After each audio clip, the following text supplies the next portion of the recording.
le visible procède de l'invisible. C'est quoi qu'on est en train de faire là? Ça avait déjà été fait dans le monde invisible. Qu'est-ce qui, spirituellement, pourrait expliquer le fait qu'il y a des gens qui s'en sortent mieux dans la vie que d'autres?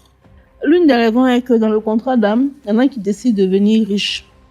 Devenir très riches pour expérimenter la richesse. D'accord. Il y en a aussi qui décident de venir expérimenter la pauvreté. Ceux qui disent qu'ils sont sorciers là, ils ne peuvent pas atteindre les hommes de lumière.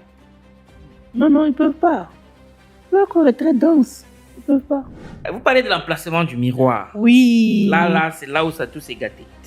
Vous dites, le miroir est la première source de nos difficultés. Tous les miroirs du monde sont interconnectés. Quelqu'un peut être assis à Djandjadje, c'est une ville de Chine là-bas, et puis il passe par là-bas et puis il vous atteint dans votre miroir, dans votre chambre. Donc, on peut voler l'étoile de quelqu'un par une relation sexuelle. Les éditions Argent Livre vous donnent rendez-vous pour le week-end de l'écrivain les 5 et 6 juillet 2025 dès 9h à l'hôtel Azalai de Ouagadougou. Un événement incontournable qui met en lumière les auteurs et entrepreneurs africains avec plus de 1500 participants attendus, des conférences et masterclass exclusives et une formation sur l'écriture. Contact 70 30 17 74 ou 61 57 73 47. Tout à l'heure, vous parliez de contrat d'âme et je dis donc que... Donc, pourquoi est-ce que moi je vais peut-être porter plainte ou envoyer une personne en prison alors qu'on a passé un contrat d'âme? C'est justement parce que vous ne saviez pas. Moi, je pense qu'à partir de cette émission, la fin de cette rencontre, vous allez intégrer ça. Moi aussi, j'étais dans ce monde-là. Pour moi, quand quelqu'un me fait du mal, je me plais. Mais non, après, j'ai compris que non, en fait, cette personne est dans ma vie pour un but précis. C'était le contrat d'âme. Et après, quand le contrat est exécuté, il n'est plus là. Ou bien il n'est plus là. C'est vrai que c'est difficile à l'entendre. Oui. Très difficile à l'entendre. Et ça veut dire que une personne qui vient et qui me porte atteinte à ma vie, qui me tue, ça veut dire que j'avais aussi... C'était comme ça que tu devais repartir. Donc, ça veut dire que lui, moi, on a passé un contrat, comme quoi il devait venir me tuer. Oui, non, c'est pas dit comme ça. C'est pas comment vous l'expliquer, hein. C'est dit que quand je vais venir sur Terre, je dois repartir par exemple par l'épée.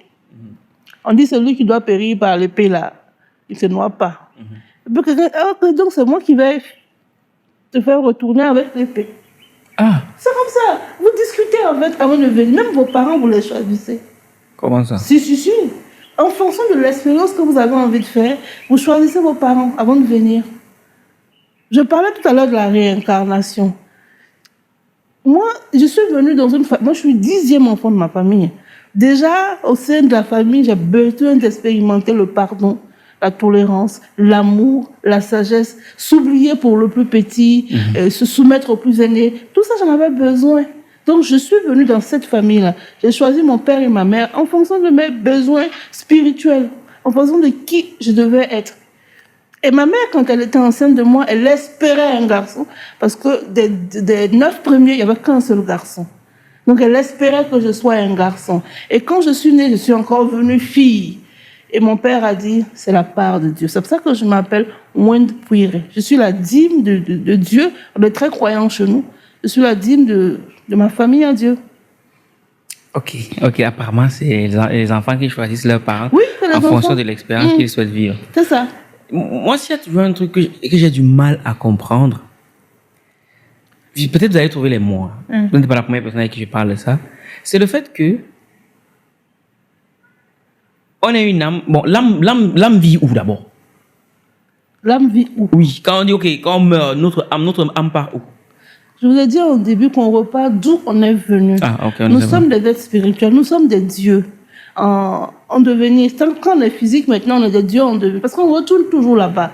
Il y a les âmes errantes aussi. Les âmes errantes, c'est les âmes qui n'ont pas bien vécu. Puis, vous en avez déjà entendu parler. Oui, on en a parlé, oui. Il y a les âmes qui sont là. Remarquez que la plupart des gens qui sont accrochés aux biens matériels, sont accrochés à leur voiture, à leur maison. Quand ces personnes-là meurent, elles partent difficilement. Parce qu'elles sont retenues par leurs biens. D'accord. C'est pour ça que la Bible dit tout est vanité. Ne vous attachez à rien. Vous êtes venu pour une expérience, prenez soin de vous. Prenez soin du corps physique, prenez soin du corps astral, prenez soin du corps mental. Et puis, vous repartez. Et il y a des écoles d'initiative qui disent non, quand on fait la spiritualité, on ne doit pas s'occuper du corps physique. Moi, je suis pas dans cette logique-là. Parce que le corps physique me permet de passer mon expérience sur Terre. Je dois me laver. Imaginez si je suis venue et puis je sens pas bon, je vous mets mal à l'aise. Je dois me laver, je dois faire du sport, je dois bien manger, je dois bien me reposer. Je prends soin de mon corps physique. Je prends aussi soin de mon corps astral, les émotions. Je dois avoir de belles émotions vis-à-vis des gens. Je dois aimer les gens, respecter les gens. Et plus tu prends soin de ton corps astral, ton aura est propre. Tu dois aussi prendre soin de ton corps mental, tes idées. Les gens disent, oui, il faut avoir de belles pensées. Oui, c'est tout ça qui nourrit le corps mental. Mais quand vous avez des idées noires, des idées sales, vous remarquez que vous êtes toujours en colère. Vous êtes dans le bas plomb de l'astral. Et du coup, dans tout ça, c'est quoi est-ce que l'enfer existe? Bon, moi, je sais pas, de mes écoles initiatiques, là, pour beaucoup, l'enfer, c'est sur Terre. Tu vis ton enfer sur Terre. Et en fait, quand tu repars, on regrette toujours. Hein. Bon, tu es venu, je donne des exemples pour que les gens puissent mettre des mots sur ce que je dis. Par exemple, sur l'échelle, là, c'est de 1 à 1 milliard. Oui. C'est même infini. Oui. Quand tu quittais là-bas, tu étais au bas niveau, aux 250 points. Tu avais 250 points. Tu viens sur Terre, tu fais ton expérience et tu remontes avec 2000 points. Tu es monté un peu. Par contre, il y a des gens qui viennent et puis ils remontent avec 50 points. Ils ont perdu 200 points parce qu'ils ont mal vécu. Mais comme ça, on fait comment? On te ramène si tu veux revenir. Sinon, tu vas traîner un peu. Hein. Donc, puisqu'on vient pour continuer à monter. Mais oui. Mais c'est possible de venir et descendre. Mais bien sûr, si tu n'as pas bien vécu, si tu n'as pas expérimenté l'amour, si tu n'as pas aimé, si tu n'as pas partagé, si tu n'as pas toléré, si tu n'as pas pardonné, toutes les qualités là, tu n'as rien cultivé. Mais tu vas descendre, tu perds les points. Et quand on devient, entre guillemets, je ne sais pas si on dit une âme de lumière ou un être de lumière, je sais pas. Les deux se disent. Oui. Quand on devient une âme de lumière, la suite c'est quoi alors? On s'approche de Dieu. Oui, bon, de Dieu. Ça veut dire qu'on revient ou alors on reste comme âme de lumière et on continue à évoluer vers la lumière? Oui. On peut continuer. Et notre but alors, lorsqu'on est devenu une âme de lumière, c'est quoi? Moi, je pense que c'est ce que tout le monde cherche. Devenir un être insensé, un être de lumière, un être pur. Oui, c'est ça que tout le monde cherche. Ok. De s'approcher de celui de qui on vient. Bon. Ces belles paroles qu'on va souhaiter la bienvenue à ceux qui nous écoutent aujourd'hui. Bonjour ma personne personnelle, j'espère que tu vas bien, qu'il t'arrivera des choses bien. Tu vois, c'était une belle entrée en matière. Hein? Non, depuis là, c'était l'entrée en matière. C'était l'entrée en matière. Donc, je pense que tu as compris que ça va être une émission très, très, très intéressante. Donc, je ne sais pas ce que tu es en train de faire, mais c'est pas le genre d'émission qu'on écoute en faisant du sport ou qu'on écoute en mangeant. C'est des émissions qu'on s'assoit, on prend un cahier, on note. Ouais, un peu non. Voilà. Donc, bref, comme tu auras pu le constater, aujourd'hui, j'accueille Madame Sawadogo. Nous sommes dans le pays des hommes intègres, le pays de Joseph Kizerbo, le pays de Thomas Sankara, le pays du capitaine Ibrahim Traoré, dont nous sommes fiers. Moi, comme vous savez déjà, moi, je dis que désormais, si mon nom va on va rajouter Ouedraogo, le gros O là. On va mettre ça ici. C'est un honneur. Voilà. Donc, nouvel invité, nouvel épisode, nouveau décor. Et avant d'aller plus loin, je tiens à rappeler qu'on se retrouve ce 5 et 6 juillet au week-end de l'écrivain. L'événement qui accueille les auteurs d'impact. Et bien sûr, nous aurons Madame Bénédicte Sawadogo. Donc, si vous voulez la rencontrer là, il faudra être là. Je vous ai dit que ça va être un événement compliqué parce qu'on attend plus de 1500 personnes. Et les speakers qu'on aura ce jour-là, du jamais vu sera vu, du jamais entendu sera entendu. Bref, il faut être là. On vous met tout dans le premier commentaire de cette vidéo ou alors dans la description. Et je ne saurais démarrer cet épisode sans remercier la régie. C'est un talent burkinabé qui est avec nous, qui nous accompagne, sans qui on n'aurait pas pu avoir tous ces magnifiques plans. Donc, merci beaucoup. Merci beaucoup. Et répète encore. Merci beaucoup à Gédéon qui est juste à la régie. Maintenant que tout ceci est dit, on peut souhaiter la bienvenue à notre invité. Merci. Bonjour Madame Sawadogo. Bonjour Monsieur Valère. Alors, pour ceux qui vous découvrent aujourd'hui, votre caméra, elle est là. Oui? Eh ben, dis donc. Il était temps. Je suis Wenpuire Bénédicte Sawadogo. Je suis journaliste, Je suis écrivaine, je suis psychothérapeute pranique, c'est de la guérison pranique. Je suis aussi coach de vie, je suis formatrice, je suis conférencière. C'est beaucoup, hein, mais c'est tout ça qui fait la petite personne que vous voyez. Et c'est pas fini. Je vais encore ajouter d'autres cordes à mon arc. Yes, c'est jamais fini. Non. Bref, là, entre les mains, on a l'un de ses ouvrages, ça c'est le tome 3, Au cœur des mystères révélés. C'est qu'ils m'ont enseigné. C'est ça. Qu'est-ce qu'ils vous ont enseigné? Déjà, Wow. c'est qui ils? D'accord. Ce livre-là, c'est un... Comment dire ça? C'est un parcours. En réalité, je suis journaliste à la radiodiffusion-télévision de Burkina. Le journaliste qui se fait interviewer. Hein. Mais c'est ça, c'est beau. Hein? Souvent, on a peur des micros. Et j'anime une émission qu'on appelle Au cœur des mystères révélés. C'est une émission sur la spiritualité qui existe depuis 2019. Et je reçois des enseignants spirituels. Les îles, là, c'est des guides spirituels. Hein? Et les enseignants spirituels, c'est les formateurs. Ils viennent m'enseigner sur le monde invisible et tout ce qui nous entoure. C'est passionnant. Au départ, moi, ça me passionnait tellement que j'étais tellement accro à mes émissions. Je les réécoutais plusieurs fois. Et je me suis rendu compte que beaucoup de personnes aussi commençaient à prendre goût. Les gens m'appellent, ah madame, est-ce que vous pouvez rediffuser cette émission-là? On n'a pas bien noté. Mais en même temps, je peux pas rediffuser plus de 2 fois parce que j'ai un contrat avec mes patrons. À la fin du trimestre, je dois dire le nombre d'émissions que j'ai, des émissions hebdomadaires. Normalement, à la fin du trimestre, je dois avoir fait 12 émissions au moins. Je dois remplir le contrat des 12. Et si je passe mon temps à rediffuser, je n'atteins pas mes objectifs. Donc, je me suis dit, bon, comment on va faire ça? Au départ, quand quelqu'un me demande, je lui envoyais l'émission. Mais je faisais du tort à la maison parce que ce n'est plus ma propriété. Oui, c'est la propriété de la maison, ce n'est plus ma propriété. Donc, j'ai dit, bon, ce qu'on va faire, on va commencer à transcrire les émissions pour permettre aux gens de cristalliser ce qu'ils ont entendu, de bien assimiler les pratiques que les guides nous enseignent et puis de me faire un peu d'argent aussi. C'est pas mauvais. C'est pas mauvais de se faire un peu d'argent. Oui, ça, c'est pas mauvais. Donc c'est comme ça que l'idée est partie. Et le premier ouvrage est né en 2023. Le tome 1, Au cœur des mystères révélés. Ce qu'ils m'ont dit. Est-ce qu'ils m'ont dit que j'ai mis? Et après, en 2024, le deuxième est né, Au cœur des mystères révélés. Ce qu'ils m'ont révélé.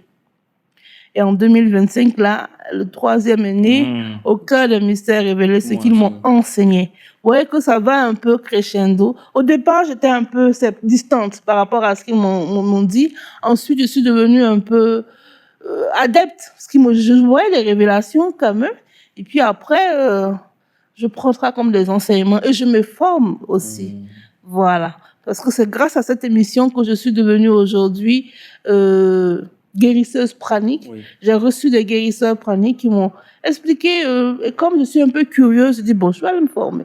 Et aujourd'hui, je ne regrette pas, je suis guérisseuse pranique. Et c'est quoi être guérisseuse pranique? La guérison pranique, c'est une médecine alternative qui soigne à travers l'énergie vitale. Vous savez que chacun d'entre nous a une énergie qu'on appelle le corps éthérique. L'énergie vitale vient du corps éthérique. C'est un peu cette ombre de lumière qui nous entoure. Parce que vous que je vois, vous êtes une partie de vous, physique que je vois. Vous êtes composé de 7 corps. En fait, c'est un peu ça. Et le corps le plus proche du corps physique, là, le corps éthérique. Voilà. Et c'est ça, quand quelqu'un est malade, c'est d'abord le corps éthérique qui est malade. Et quand le corps éthérique n'arrive pas à régler le problème, ça atteint maintenant le corps physique. C'est pour ça que je dis, il faut prendre soin de son corps. Mais il faut prendre soin aussi de son corps éthérique. Voilà. Oui, allez-y.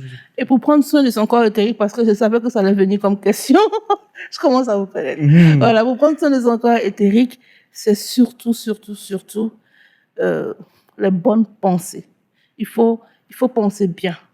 Parce que tout est dedans. Il faut penser bien, il faut avoir de bonnes émotions vis-à-vis des gens. Et le corps éthérique est plus propre. Par contre, quand vous avez des idées sombres, vous avez beaucoup de colère en vous, votre corps éthérique est un peu fissuré. C'est un peu ça, en fait. Peut-être que ce n'est pas de notre faute si nous sommes habités par la colère. Si, c'est votre faute. Comment ça? Pourquoi ce serait ma faute si vous êtes en colère? C'est parce que vous m'avez fâché. Mais pourquoi vous voulez vous faire du mal pour le mal que je vous ai fait? Vous ne vous aimez Parce pas? que c'est humain. C'est pas humain. Vous ne vous aimez pas. Moi, j'étais dans cette dynamique-là avant. Quand quelqu'un me met en colère, je me mets dans une colère noire. Et j'agressais mon foie, parce que la colère agresse le foie. Je me dis, mais attends, non seulement tu m'as fait mal, moi, je me fais mal à ajouter. On peut ne pas s'aimer comme ça. Non, décidez de ne pas vous mettre en colère. Remarquez que la plupart des grands enseignants spirituels connaissent plus la colère. Hein. Oui, ils essaient de ne pas être en colère. Quand ça vient, ils respirent profondément, ils rejettent l'émotion de colère. Ils rejettent. Il faut rejeter. Ok. Alors, j'ai eu le temps d'éplucher votre ouvrage. Et j'aimerais qu'on aborde il y a des sujets qui m'ont interpellé. Je vais commencer par l'interprétation des rêves. Voilà. Je vais aller sur la page de l'interprétation des rêves. Ensuite, on reviendra sur les destinées des bébés et tout. Vous avez aussi parlé du miroir. Oui. Ça m'a beaucoup interpellé, l'histoire de l'affaire du miroir. Bon, l'interprétation des rêves. Moi, j'aimerais bien savoir comment vous interprétez le fait que ça signifie déjà. Pourquoi est-ce qu'on rêve? Le rêve, c'est notre subconscient qui nous parle. Remarquez que quand vous dormez, votre corps physique est là. Mais votre, je vais dire quoi, votre corps astral se promène. Oui. Il voit les choses. C'est ça que vous voyez, c'est ça le rêve en fait. Et je voudrais faire une observation. Les livres que j'ai écrits, la tome 1, tome 2, tome 3, c'est des transcriptions des enseignants spirituels qui sont venus à mes émissions. Je ne suis pas propriétaire de ce qui est dit. Je n'ai fait que transcrire. Okay, Donc, je ne suis pas forcément détentrice du savoir. Ils m'ont enseigné, je retiens des choses. Donc, on peut discuter sur ça. Sinon, si vous avez vraiment envie de savoir pourquoi on rêve là, il faut voir l'enseignant spirituel. Mais déjà, j'ai quelques informations par rapport à ça. Oui, c'est ça. Est-ce que vous avez les informations par rapport... Quand on rêve qu'on est en train d'entretenir des rapports intimes, ça signifie quoi? Il y a plusieurs sens. Oui. Par moment, ça peut être un reflux de soi. C'est-à-dire qu'il y a des gens qui ont fantasmé sur une femme ou un homme, et puis bon, la nuit, beaucoup pensé à ça, et la nuit, comme ça, on lui ramène ça. Ça peut être aussi lié à des connexions avec des entités de l'ombre. On appelle les esprits incubes, succubes, le phénomène des maris et femmes de nuit. Et ça aussi, ça s'explique. Ça peut être un rituel. Vous pouvez les contracter par rituel, ou bien vous pouvez les contracter juste par de votre fait. C'est-à-dire que vous pissez au bord de la route. Quand les gens pissent au bord de la route, c'est pas banal. Les entités de l'ombre, là, c'est notre énergie qui l'aspire. Hein. Ils vont venir humer ça. Et puis maintenant, ils vous identifient facilement. On n'a pas le même odeur de pipi, forcément. Et puis, ça glisse à vous. Ok, d'accord. Et est-ce que c'est bon ou c'est mauvais? De faire des rapports sexuels dans un rêve? Oui. La plupart du temps, les gens disent que c'est mauvais, c'est pas bon. Pourquoi? Parce que tu te vides. Et les gens qui font... Et puis le matin, ils se lèvent, ils sentent vraiment qu'ils ont eu quelque chose, quoi. Tu te vides, c'est ton énergie qui a été absorbée. Ton énergie vitale. Bon, c'est vrai que la médecine n'a pas la même interprétation. Oui. Mais bon, là, pour le coup, on n'est pas en médecine. Voir une personne proche décédée dans le rêve. Ça aussi, il y a plusieurs explications. Pour certaines personnes, la personne vient peut-être vous rassurer. Elle vient vous dire, ça dépend de comment elle est habillée, hein, elle est bien, elle est lumineuse. Elle vient vous dire, je suis en paix là où je suis. La plupart du temps, les gens qui sont décédés ne parlent pas. Ils apparaissent. S'ils sont lumineux, s'ils sont heureux, ça veut dire que là où ils sont bien. Ah, c'est un. Maintenant, s'ils viennent et qu'ils sont tout tristes, ça veut dire qu'ils ont besoin de votre prière. Ils ont besoin de prière. Ah oui? Oui. Ouais. La prière qu'on fait pour les personnes décédées, c'est pas à nous. Non, c'est pas à nous. C'est pour eux.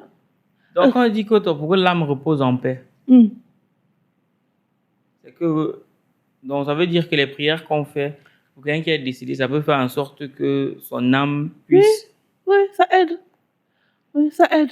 En fait, les morts ne sont pas morts. Dans notre tradition, on dit que les morts ne sont pas morts. Pourquoi quand, dans notre tradition, C'est pour ça que j'aime beaucoup nos cultures. On connaissait vraiment Dieu. Hein.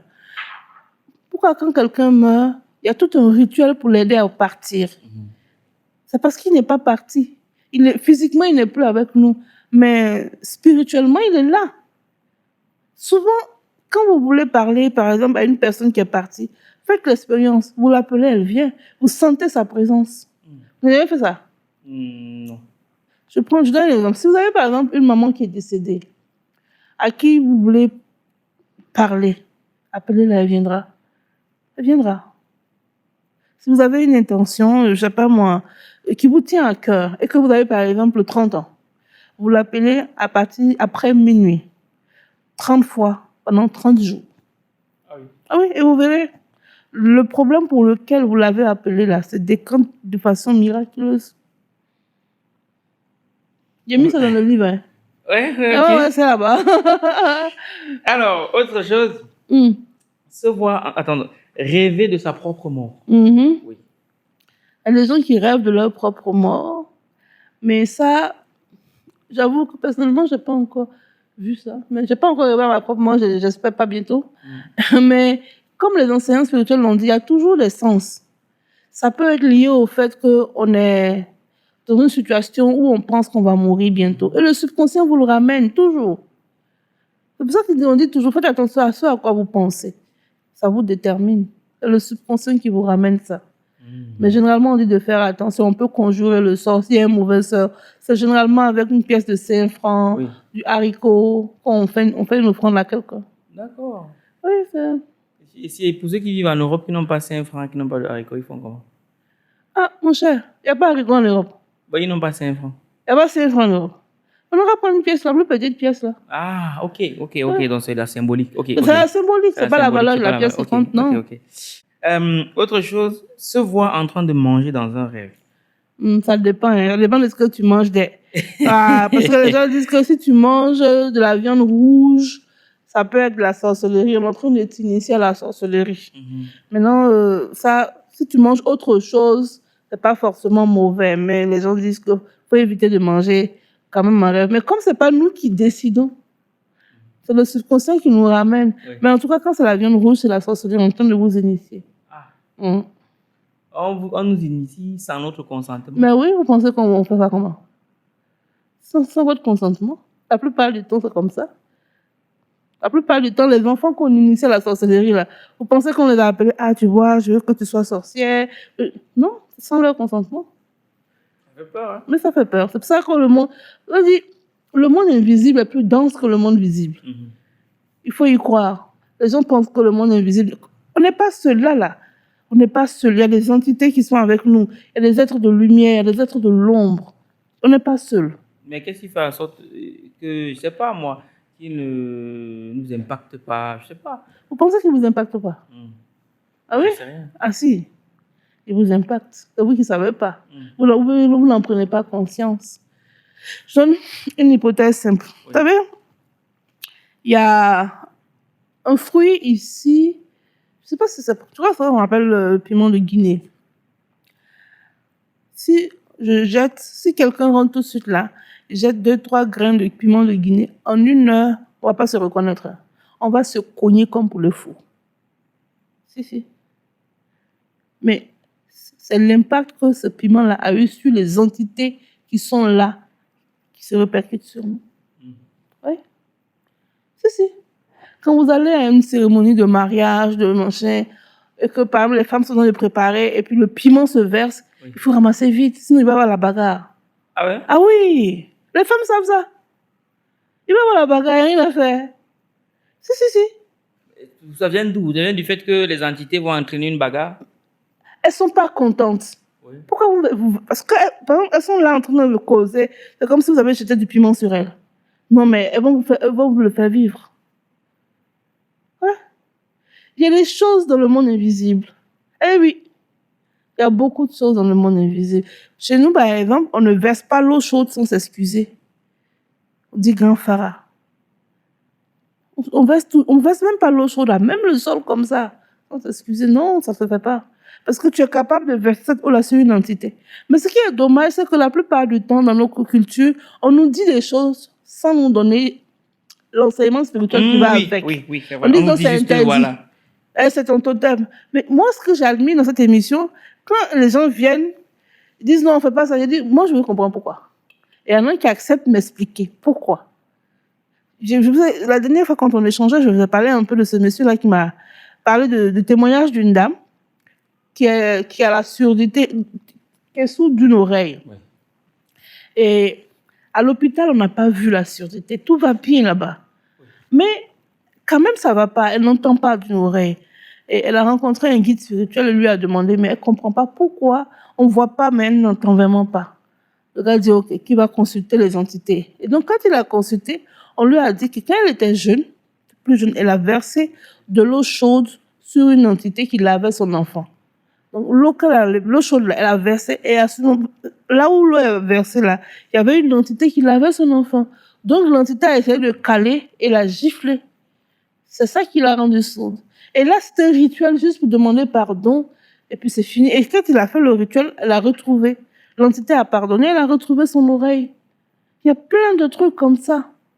Une entité qui a un enfant. Mais oui, vous pensez qu'ils sont... Comment ils... Donc les entités se mettent aussi en couple. Bien même, ils ont des enfants même. Oui. Je vous donne un autre exemple. Il y a un guide spirituel qui est venu à mon émission.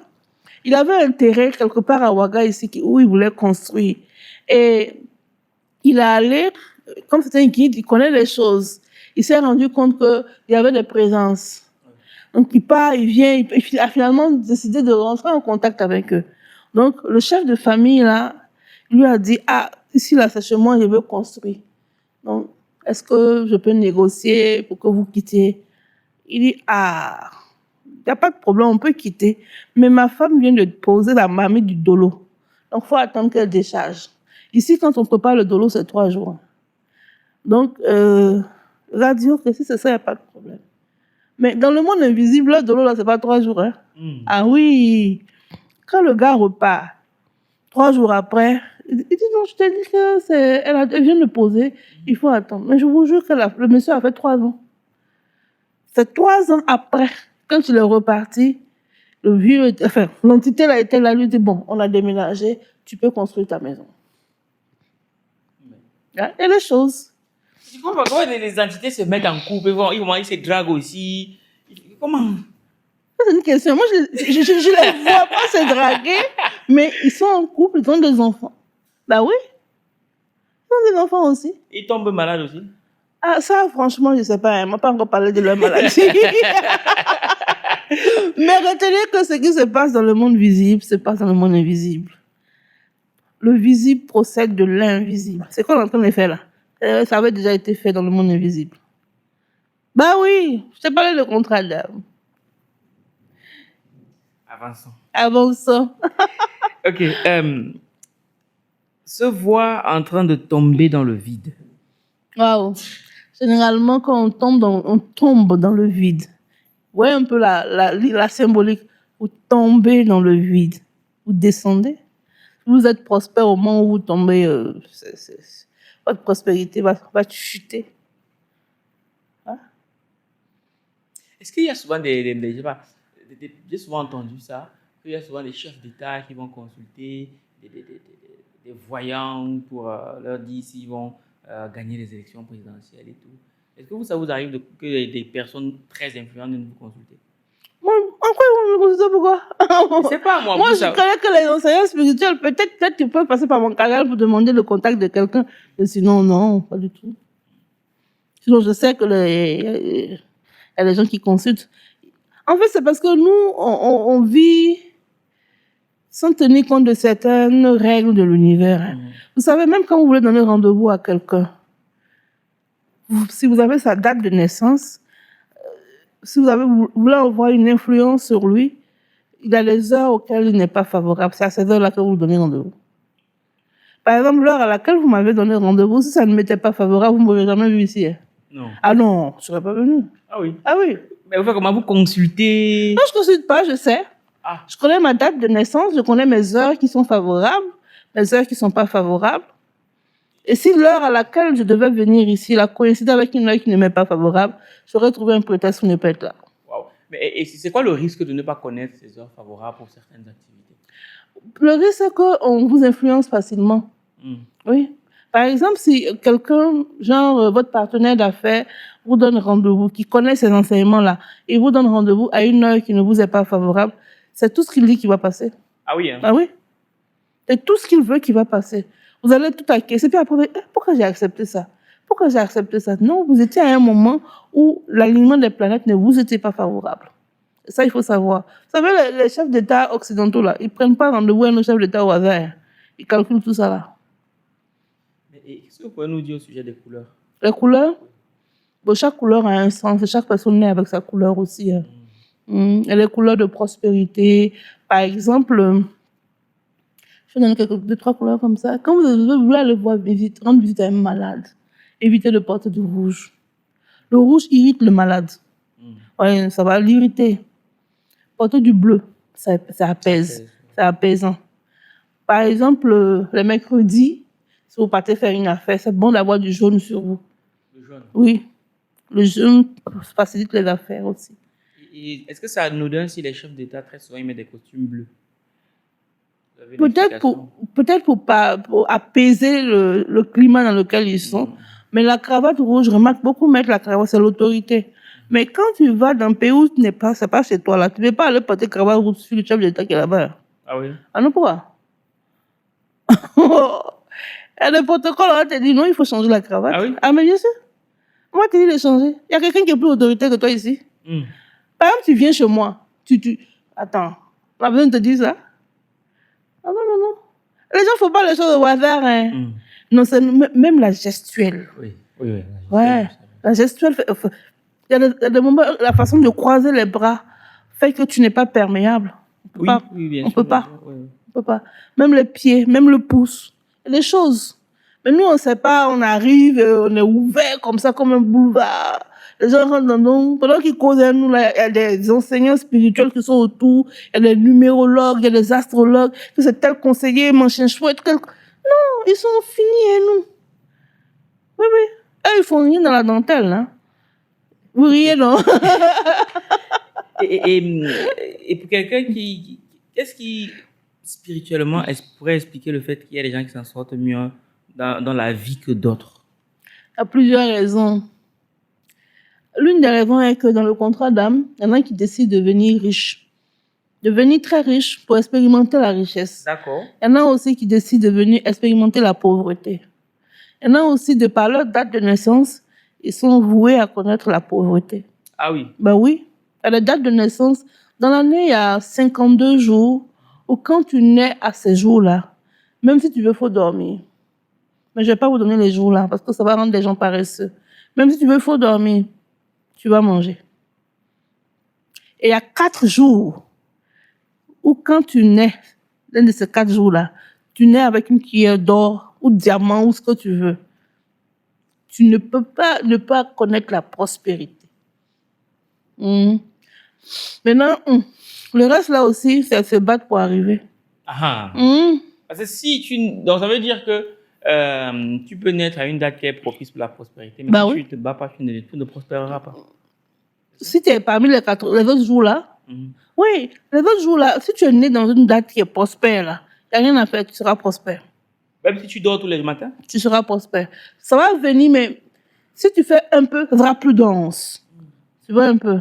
Ça veut dire que si tu fais rien, mais la faim ne va pas te tuer. La misère, tu ne connaîtras pas. Parce que tu es né à un moment favorable à ça. Et si dans ça, là, tu te lèves, tu fais un peu, oh.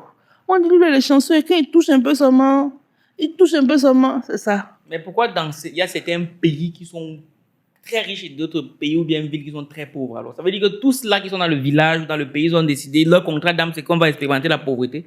Tu as déjà vu un pays où tout le monde est riche? C'est une manière de parler. Ah non, il faut parler des choses sérieuses quand même. Mais il y a des pays, on sait que bon, voilà, 80% des gens, pour manger, c'est compliqué. Oui. Ils ont tous fait le contrat d'âme comme quoi ils veulent expérimenter ça? Peut-être. Je ne peux pas garantir ça en tout cas. Peut-être. Mais même dans cette pauvreté-là, il y en a qui s'en sortent. Hein. Et puis c'est relatif. Hein. La pauvreté pour vous, c'est quoi? C'est ne rien avoir financièrement, ne pas avoir d'argent dans son compte en banque. Ce n'est pas que ça, mais bon, je vais aller sur des trucs qui beaucoup d'objectifs. On va dire ceux qui n'arrivent pas, on va dire à manger 2 fois par jour. Mais 1 fois par jour, c'est déjà bon, pas mal. Hein? Moi, je mange une fois par jour. Oui, mais vous avez le choix. Oui. Voilà. C'est Il y a bon une- pour le corps. Il y a une différence entre manger une fois par jour. Parce Je qu'on a demande décidé pardon. de manger une fois par jour. demande pardon, Ce n'est que ça, un buisson. C'est pas pareil. Oui. Non, mais même une fois par jour, c'est déjà une grâce. Il faut dire merci à Dieu. Il y en a qui n'en ont même pas du tout. Hein. Mais Oui. normalement, ça devrait être la norme. C'est ça. On va se féliciter pour le fait qu'on mange une fois par jour, quand même. Oui, mais moi, je félicite. Il faut toujours de la gratitude. Il faut toujours reconnaître que c'est une faveur que de pouvoir manger 2-3 fois par jour. Oui. C'est une grâce que de pouvoir manger une fois par jour. C'est une grâce que d'être en bonne santé.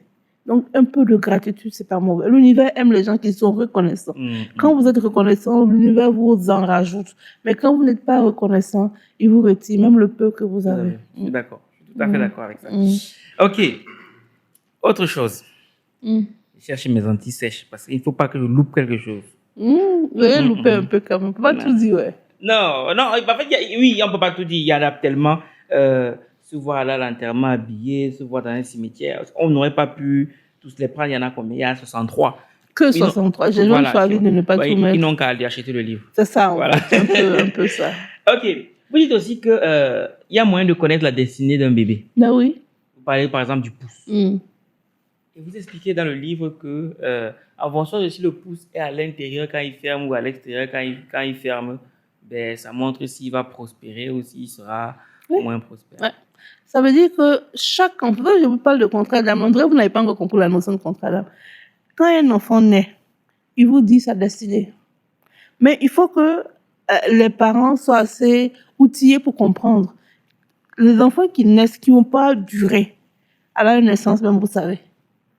Les enfants qui naissent avec de la chance à leur naissance, vous savez. Les enfants qui naissent et qui ne vont pas être prospères à leur naissance, vous savez. Est-ce que ce n'est pas dangereux parce que ça peut pousser les parents qui ont compris ça à ne même pas fournir les efforts? Non, ce n'est pas dangereux. Parce que Non. Oui, allez-y. Parce que l'enfant, il vient pour son expérience personnelle. Comme ça, il faut que chacun ait un niveau d'élévation spirituelle. Si tu as un niveau d'élévation spirituelle, tu comprends facilement les choses. Il vient faire son expérience. Dans son expérience-là, il veut expérimenter la richesse. Tu l'accompagnes dans ça. Je vais expérimenter la pauvreté. Tu Comment on l'accompagnes. accompagne un enfant dans la pauvreté? Non, tu lui mets tous les moyens nécessaires pour qu'il réussisse. Mais s'il n'a pas réussi, ce n'est pas ta faute. Tu t'en voudras pas parce que tu n'as pas tout fait. Tu fais l'essentiel. Toi, ton contrat d'âme là, c'est faire tout pour que lui réussisse. Mais il n'a pas réussi, ce n'est pas ta faute. Mais le problème, c'est que je sais déjà que lui sait, d'après ce que vous dites, Hein? que lui, là, il n'a pas envie de réussir. C'est pas lui qui n'a pas envie de réussir. Il est venu expérimenter ça. C'est tout. Oui, voilà. Donc, Là, ça veut... on est libre. Pourquoi est-ce que je vais dépenser mon argent en tant que parent, le mettre dans des grandes écoles, alors que lui, ce qu'il veut, c'est expérimenter la pauvreté? Pour être en harmonie avec toi-même. Pour être en harmonie avec ton propre contrat. Ton propre contrat, c'est de l'aider. Et tu vas voir que la plupart du temps, ce genre d'enfants-là, ils naissent dans un environnement où c'est un peu difficile. Mm. Ça veut dire que si on est né au Cameroun, comme Cana, ou bien je parle des quartiers populaires. Hein. Moi, je ne connais pas le Cameroun. Non, je vous le dis. Ça veut dire que c'est foutu. Ça veut dire quoi? Que c'est foutu? Non, même dans la misère, on peut trouver de la perle. On peut trouver du bon dans la misère.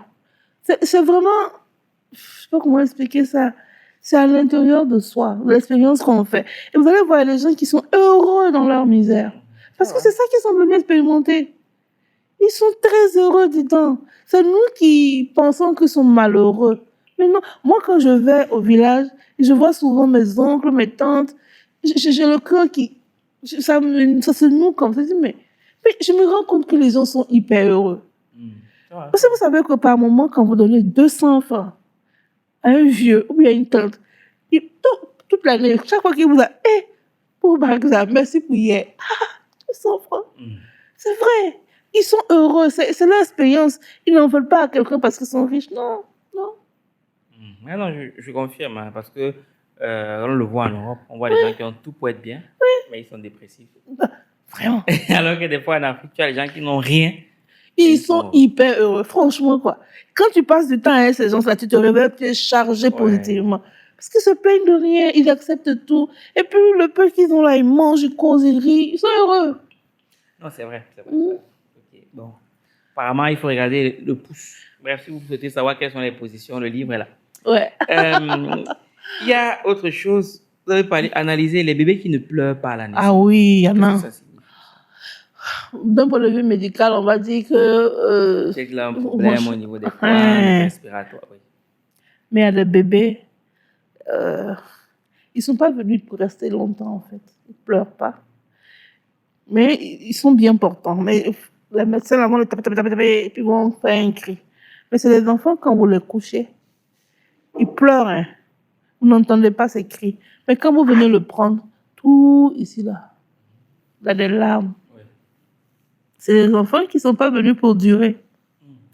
Oui, ils sont venus terminer, moi je crois dans la réincarnation, une mission. Ça veut dire que c'est des enfants qui ont été arrachés dans leur vie précédente, là, violemment à la vie. Donc ils n'ont pas terminé un truc, ils sont venus. Et généralement, les gens consultent les voyants, les médiums, qui sont capables d'appeler l'âme de cet enfant-là. Il va vous dire, je suis venu pour ça, et ça. Après ça, je vais partir. Dans notre tradition, ça se fait. D'accord. Mm. Ok, c'est loin. C'est vrai que j'ai un esprit trop cartésien aussi. Hein.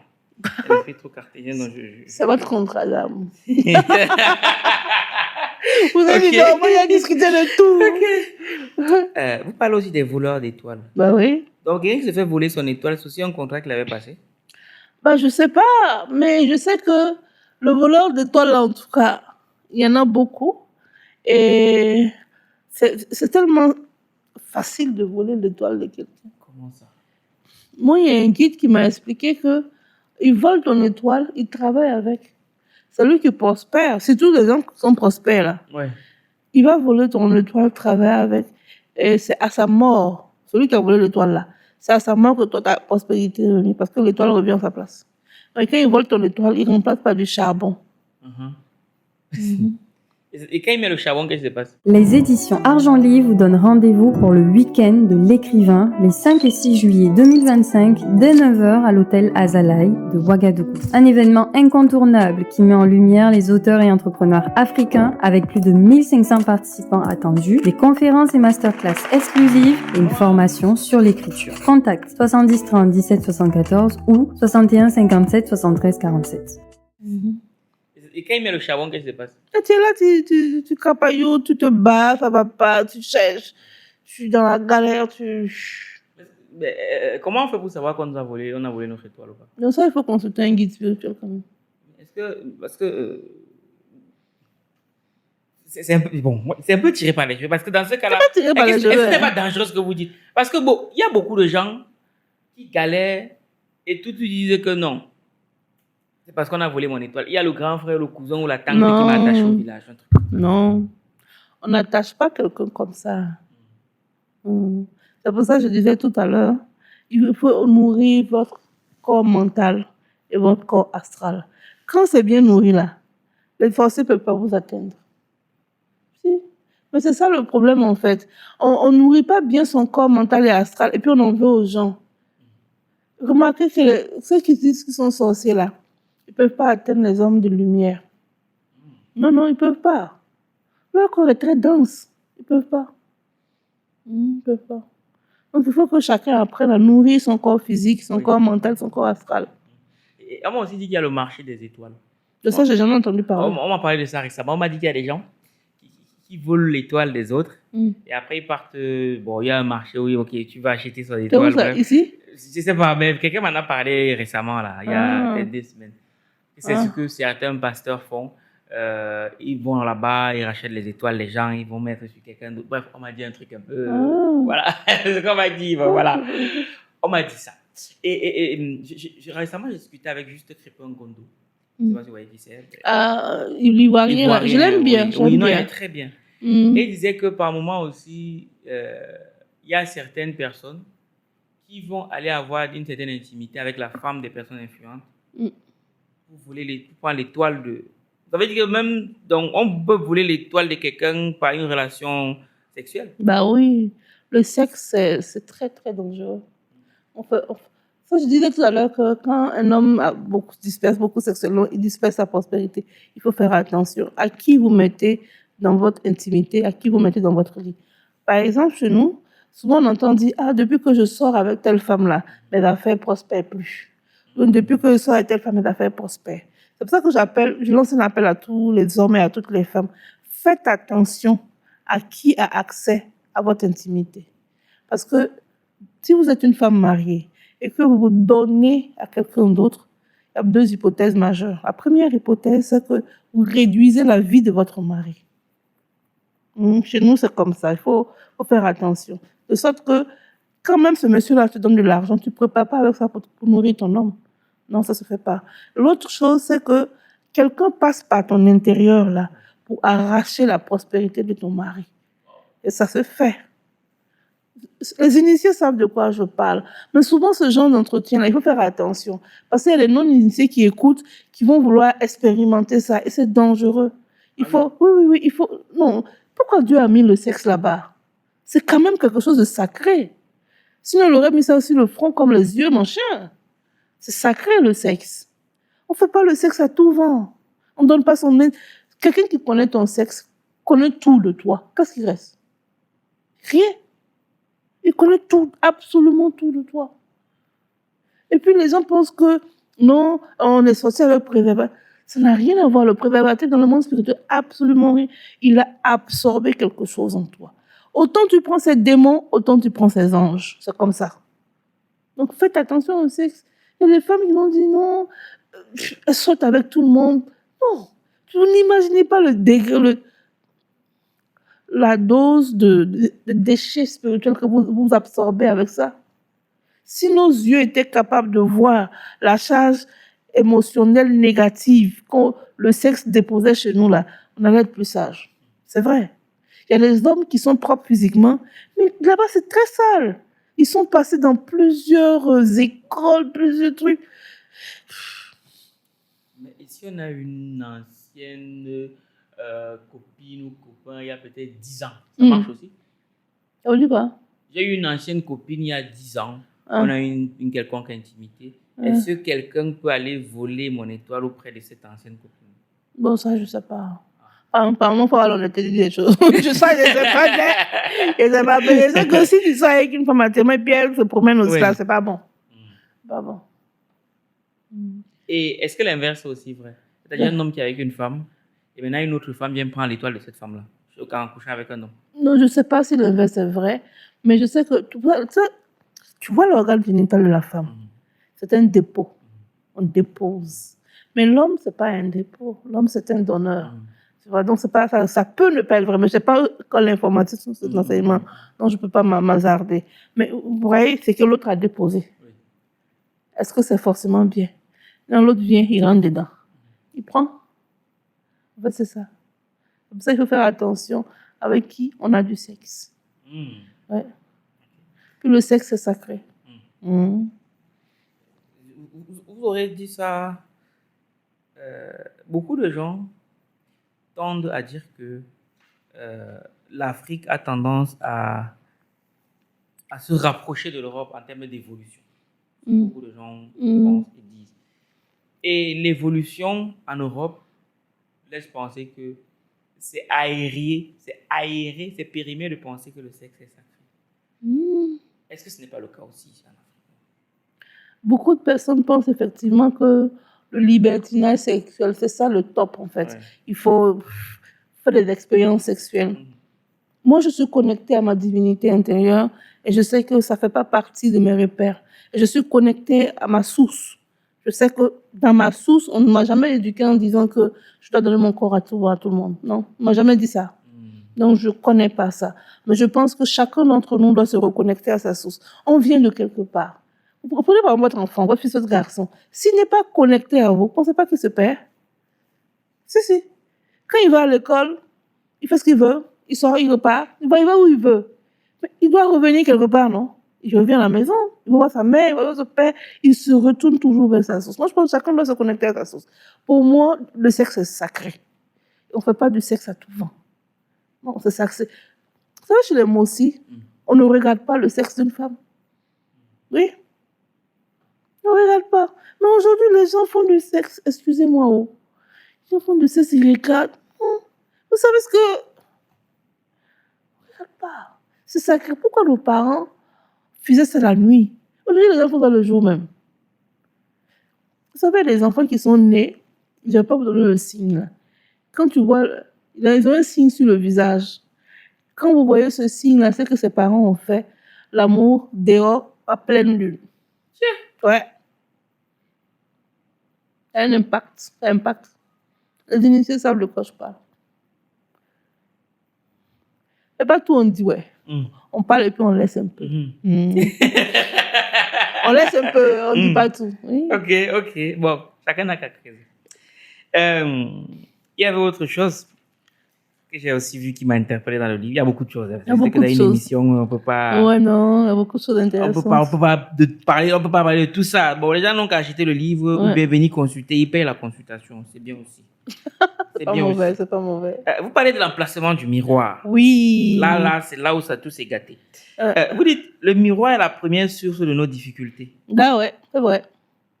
Vous savez, quand vous avez un miroir dans votre chambre à coucher, c'est pas une très belle idée. Remarquez les couples. Ceux qui sont en couple et qui ont ça vont le dire, vont confirmer. Si vous avez 2 miroirs dans la chambre à coucher qui fait face, genre le miroir de la commode, de la coiffeuse, et puis le miroir de l'armoire qui se font face, il y a toujours palabre dans cette maison.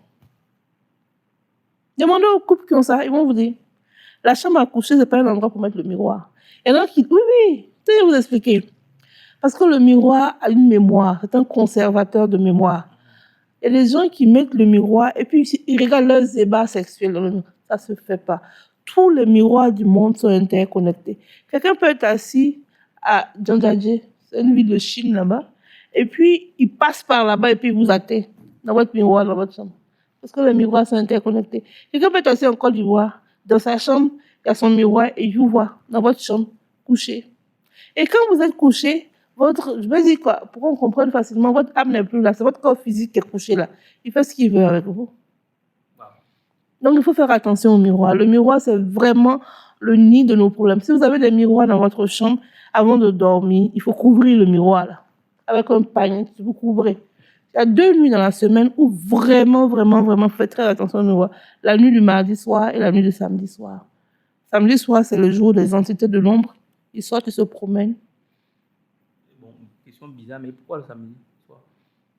Non, c'est ce que les enseignants là m'ont dit. Le samedi, c'est leur jour. C'est Saturne. C'est leur jour. Et en parlant du miroir, on parle aussi des miroirs qui sont dans les supermarchés. Oui. Et là, les gens travaillent avec un miroir. Hein. Ouais. Ils font les... Est-ce que je dois dire ça?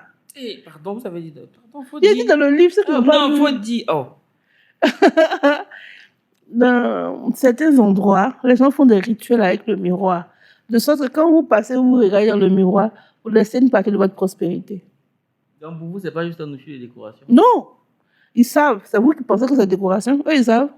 Et quand on laisse ça dans le miroir, eux, ils récupèrent ça comment? La façon dont on fait le rituel là. Comme ça, ils vont faire pour récupérer. Vous laissez une partie de votre chance chez eux. Vous remarquez? Il y a des choses. Hein. Il y a des commerçants, quand vous leur donnez de l'argent, ils prennent toujours la main gauche. Vous n'avez pas remarqué ça? Si. Dans la main gauche. Et ils ne vous donnent jamais de main à main.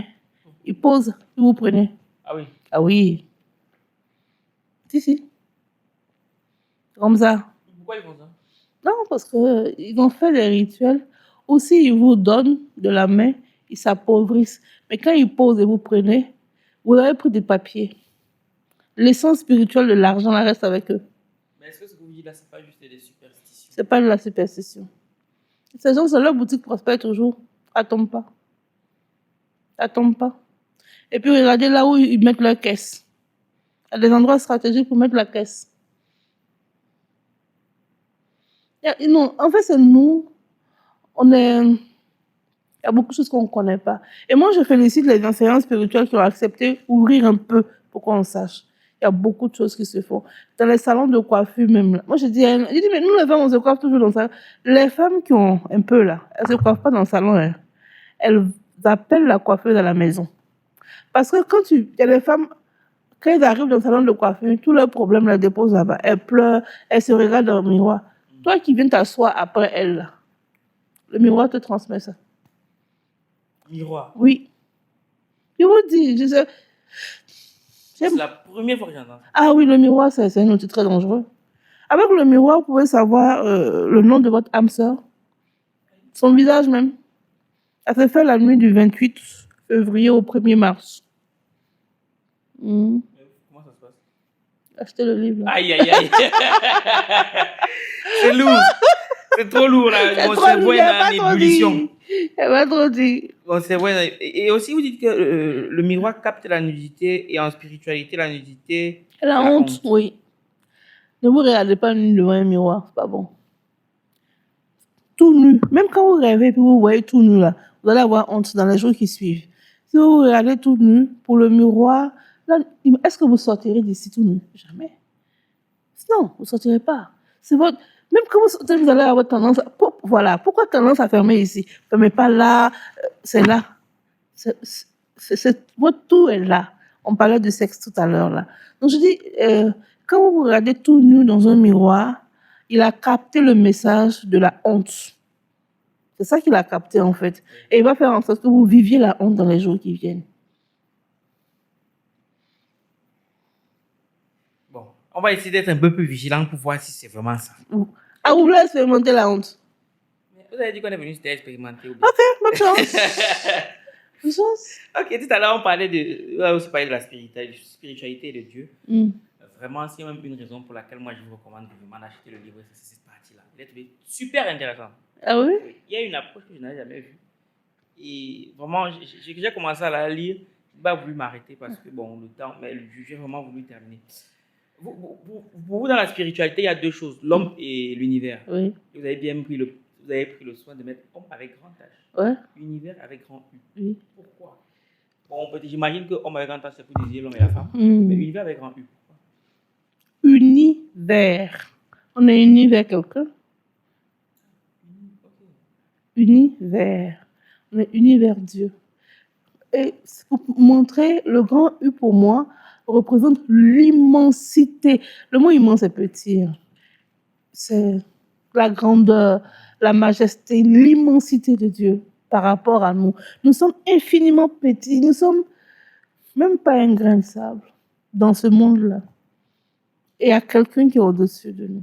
Donc, ce sont ces deux éléments-là qui font l'univers, qui font la spiritualité. Et ça, c'est Mage Jean Calou qui me l'a enseigné. Et vous dites aussi que l'homme est Dieu. Oui.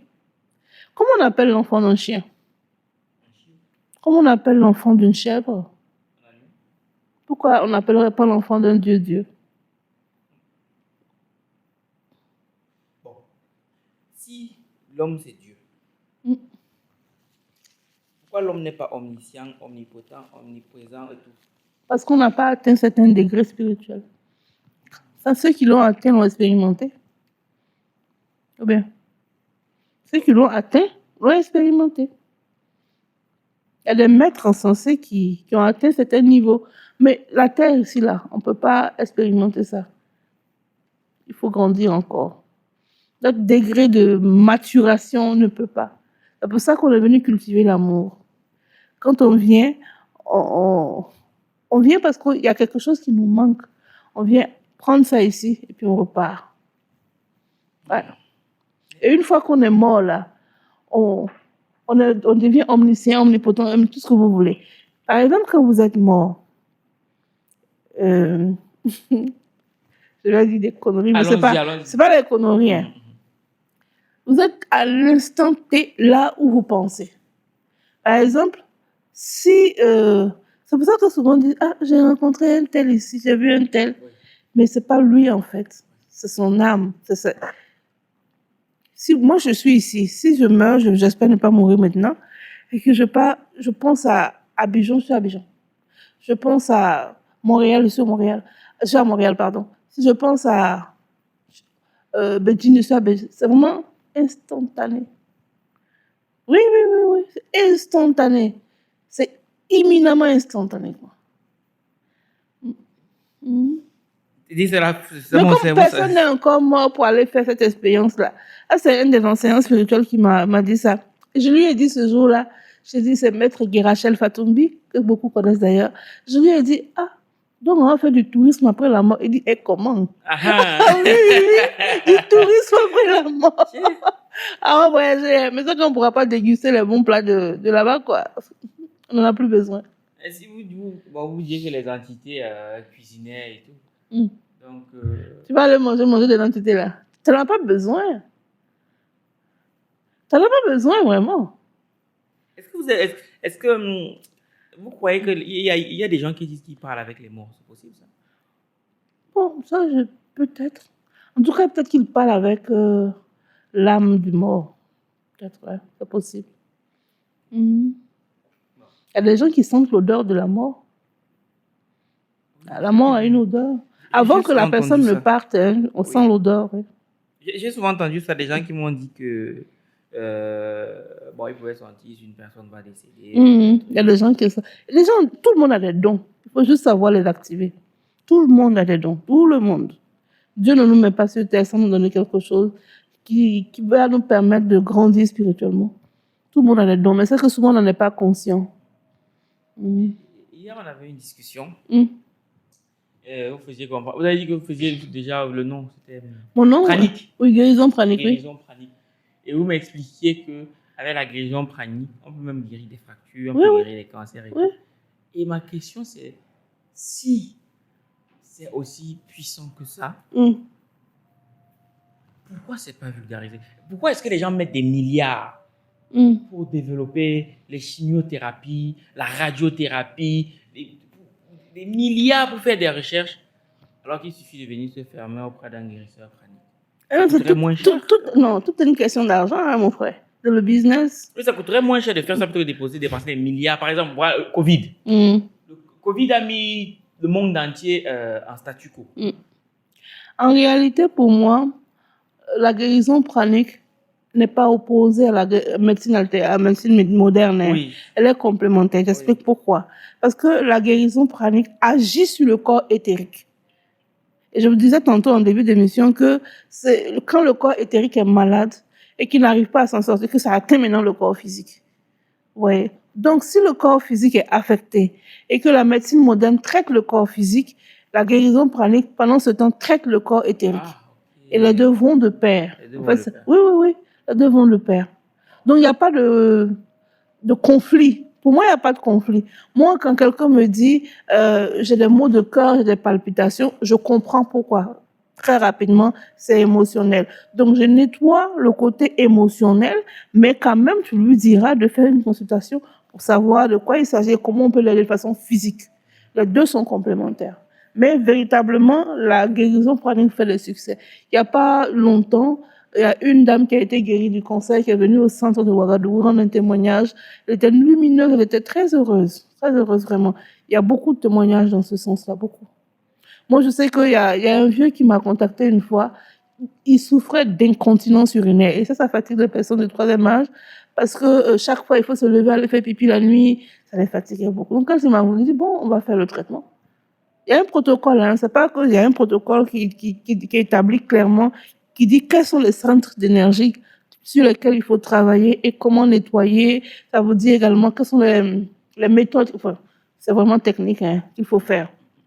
Et quand j'ai commencé à traiter le vieux, au bout de 3 séances de traitement, parce qu'on ne traite pas tous les jours, on met des intervalles, ça dépend des pathologies aussi. Il y a des pathologies, on peut traiter 3 fois dans la journée. Quand, au bout de 3 séances, il m'appelle, il me dit, ma fille, ton affaire là, c'est sérieux, hein. Tu sais qu'avant, je pouvais me réveiller 5 ou 6 fois la nuit. Mais ces 2 jours-là, je me suis réveillée 3 fois. Je dis, non, papa, ça va continuer. Après, il me dit qu'il ne se réveille même plus la nuit. Quand il fait ses urines, il rentre se coucher là, c'est le matin. Ouais. C'est souvent des déséquilibres. Il faut juste normaliser et puis c'est tout. Okay. Est-ce qu'on peut se servir de tout ça là pour le monde spirituel? Bon, non, peut-être pas ça, mais vous, avec le regard que vous avez, les attitudes que vous avez, comment est-ce que tout ça pourrait aider le Burkina Faso à sortir de la crise? Moi, je pense, par rapport à la guérison pranique. Non, pas bon, quand ils disent guérison, non, c'est par rapport à tout le spirituel, quoi. Le spirituel, voilà. Il y a beaucoup de choses. J'ai reçu un enseignant spirituel qui s'appelle Edmondson Godson. Edmondsio Godson. Il est du Togo. C'est avec lui que j'ai appris que les morts ne sont pas morts. Ceux qui sont morts au combat, là, ils sont morts les armes à la main. Ils attendent un ordre. Mais il y a des rituels qu'on peut faire pour leur demander de participer au combat. Mais ça, c'est les enseignants spirituels qui peuvent le faire. C'est pas nous. Et j'ai appris aussi avec lui que les règles d'une jeune fille vierge peuvent aider à faire des choses. Des choses comme. Des choses comme quoi? Est-ce qu'on peut vous dire tout beau aussi? On dit un peu, on laisse un peu. Ah, vous avez commencé, vous nous Ah, un peu comme non. si vous prenez, vous mettez un peu au bout de la langue, après vous retirez. Oui, j'ai fait comme ça. Tiens, on peut faire ça. On peut. On a fait même. Non, c'est vrai. Dans le monde spirituel, il y a beaucoup de pratiques qu'on peut faire pour sortir de la crise. Maintenant, il faut que ce soit des enseignants spirituels qui s'y connaissent. Mais pourquoi ils ne font pas alors? Tu peux décider de rentrer dans la cour de quelqu'un, nourrir sa famille comme ça, sans qu'il ne t'ait donné l'autorisation. On ne peut pas. On dit, vie maintenant, non, soir. La vie, il y a des routes. On ne marche pas, il y a comme ça. Il y a des routes. Même s'ils peuvent le faire, il faut qu'ils aient une caution morale pour le faire. On vous donne l'autorisation, la parole est vie. Il faut qu'il y ait de la parole là-dessus. On donne une autorisation, une charge énergétique pour vous autoriser à le faire. Même quand vous voulez faire du bien à quelqu'un, il faut qu'il donne sa caution morale. S'il ne donne pas sa caution quand vous faites, souvent il peut mal prendre. Voilà. Et puis, avec la guérison pranique, on peut faire des traitements de psychothérapie. Quand quelqu'un va au fond et puis il revient, vous n'imaginez pas le degré de traumatisme de cette personne-là. Avec la guérison pranique, on peut nettoyer tous ces centres d'énergie pour l'apaiser. C'est super profond tout ça. Oui, c'est ça. Bon, on va quand même pas trop tirer parce que Madame Sawadogo a des obligations. Oui, un peu quand même. On a quand même gratté une demi-heure déjà, c'est bien. Ça fait 1h30. On a gratté une demi-heure. Waouh! Donc, c'est vite passé, hein? Ah, je vous avais dit. Ah, Ah oui, ok, d'accord. Bon, du coup, est-ce que ça peut aider à draguer tout ça? La guérison pranique ou Non, la spiritualité et tout. Est-ce que ça peut aider à avoir du succès auprès des femmes? Je vous ai dit que c'est pas bon de faire le sexe au hasard, non? Non, j'ai dit succès. Succès, Ah, c'est-à-dire, succès. oui, imaginons quelqu'un qui a du mal à avoir une copine, une femme. Comment est-ce que ça peut l'aider à séduire, quoi? On va commencer à se nettoyer le corps mental, le corps astral et le corps physique. Quand les trois sont alignés, normalement, vous tapez pas poteau. Ah oui? Quelqu'un qui n'arrive pas à avoir copine, il y a un problème chez lui. Aïe. Ah non, il n'a qu'à nettoyer ses corps. Il n'a qu'à avoir de bonnes pensées, de bonnes émotions, et puis être bien propre, élégant. Aïe, on cherche quoi si c'est pas ça? C'est pas un roi qui est là. Ou c'est pas une reine qui est là. Oh, il n'a qu'à commencer à nettoyer ses corps. D'abord. Oui. Une fois qu'il les nettoie là, il n'a pas besoin de rien de plus. Ça vient naturellement. La lumière attire la lumière. Oui. Quand quelqu'un est lumineux, il attire tout ce qui est lumineux autour de lui, c'est comme ça. Là, par contre, je suis totalement d'accord. Oui. Je suis d'accord. Ben écoutez, Madame Sawadogo, comment on fait pour avoir vos livres? Les livres là sont disponibles pour l'instant à la radio nationale, Oui. au Burkina Faso, ou bien on me contacte au 74 avec le code du Burkina 00226 74 40 58 58. Voilà, on vous met le numéro Mhm. juste en dessous là, comme ça vous pourrez avoir ces livres. Mhm. Et puis on vous donne rendez-vous au week-end de l'écrivain. Ah oui. À l'hôtel Azalaï. Madame Sawadogo sera là avec ses livres, avec son aura, avec toute son énergie et tout. Comme ça, vous pourrez échanger peut-être. Oui, bien sûr, ça fera dans quelle plaisir. mesure aller plus loin. Bon, Madame Sawadogo, si aujourd'hui, vous devez aller au restaurant pour manger avec 3 personnes, vivantes ou décédées, avec qui est-ce que vous iriez? Ça dépend de l'objectif que je recherche à travers ce repas. Mais il y a une personne à qui je voudrais faire la paix. Moi, j'ai fait la paix avec cette personne, mais je ne suis pas sûre qu'elle ait fait la paix avec moi. Je l'aurais invitée.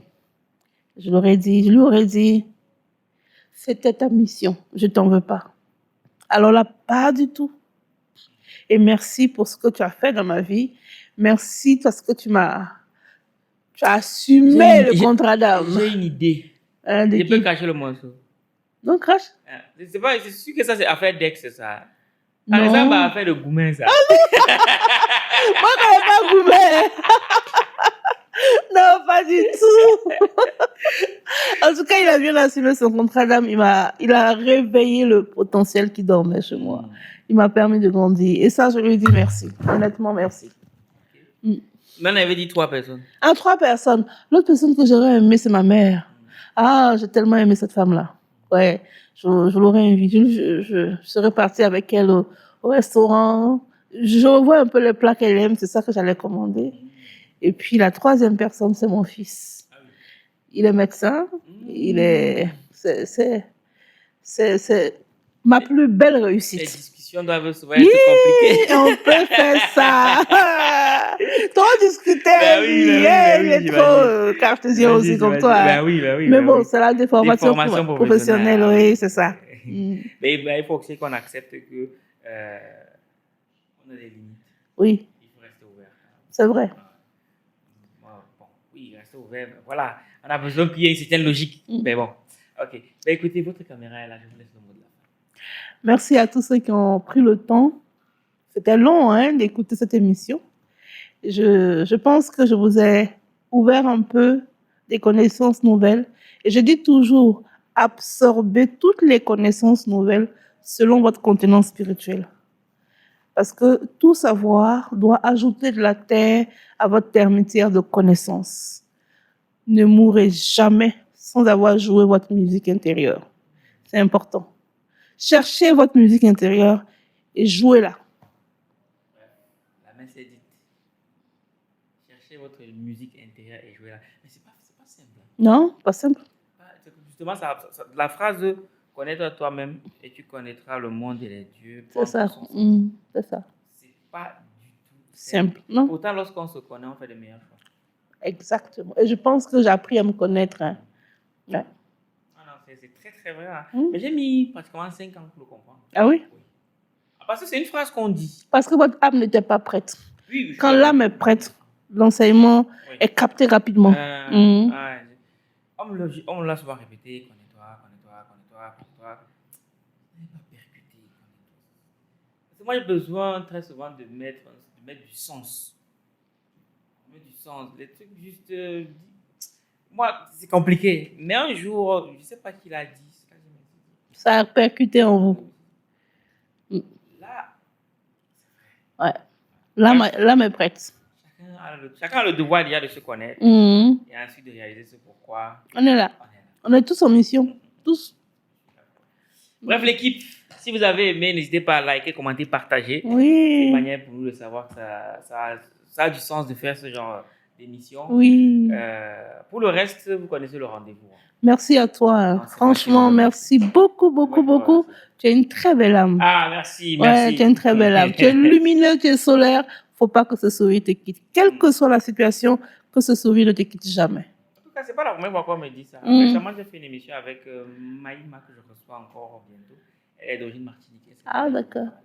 Elle me disait la même chose aussi. Elle me disait aussi très connectée.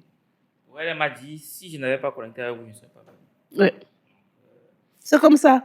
Quand on ne se connecte pas, on ne vient pas. En tout cas, c'est bon signe. C'est vrai que tout ça, pour moi, c'est un peu... Mais c'est bon signe.